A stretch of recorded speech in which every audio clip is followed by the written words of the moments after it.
د پوری چم د مشر ملا زوی کلمه نه وایي بس خدای خبر چې ولې خو یو دی کلمه نه وایي.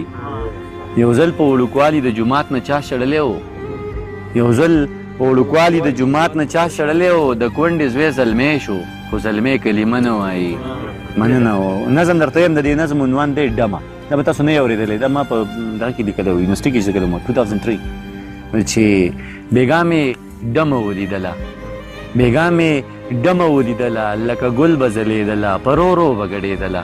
بېګا مې ډمه ولیدله لکه ګل به ځلېدله په رو به ګډېدله. نرۍ شونډې یې پاڼې ښکلی مخې یو کتاب و د شپې توره تیاره کې لکه شمه بلېدله. د شپې توره تیاره کې لکه شمه بلېدله. په محفل کې څه غټانو څه راغلي غریبانو چې غریب به ورنږدې شو دا به رو تښتېدله چې امیر به ورنږدې شو دا به یې خواته راخوېدله. چا شراب اوسکو نشه شو چا د چرسو لوګی راخ که زه هم محفل کې ناستم د مستۍ نه ناخبره عجیبه شان سوچ کې پروت وم ما ویل دا به د چا خور وي چې د چا غېږ کې ګډېږي دا به هم د چا بچی وي د حیا څادرې شلېږي یا خو ډېره د بېوسه چې محفلو کې ګډېږي یا یې سر باندې څوک نشته ځکه نه یریږي یا خو ډېره د کمسله نه حیا شته نه شرمېږي.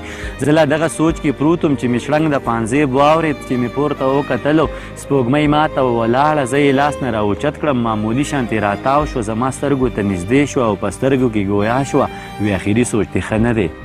زما سترګو ته نږدې شوه او په سترګو کې ګویا شوه وی اخري سوچ دې ښه نه دی. زه حیا لرم شرمېږم خو مجبوره یم ګډېږم ته زما نه څه خبر یې چې له کوم حالت تېرېږم دا منمه چې خدای شته دی زه پې هم ډېره یریږم زه هم د چا غیرت یم په دې هم ښه پوهېږم خو زه هېڅ کولی نشم چې زه ډمه یم ګډېږم زما ډېره بېوسي ده ځکه هره شپه خرڅېږم خو بس تا ته دومره وایم چې محفل کې ګډا بس کم نو بیا ټوله شپه ژړېږم. دا یې ووی او موسکی شو او نرۍ اوښکې یې توی کړې زما هم زړه ټینګ نه شو د سماج نه ګیله وکړه اوښکې بیا مې میلمنې شوې د بڼو په سر ډېوې شوې د محفل نه را روان شوم او د ځان سره ګویا شوم ما وی دومره لوی جهان کې د چا دومره هم ځای نشته. ډېر ښه دی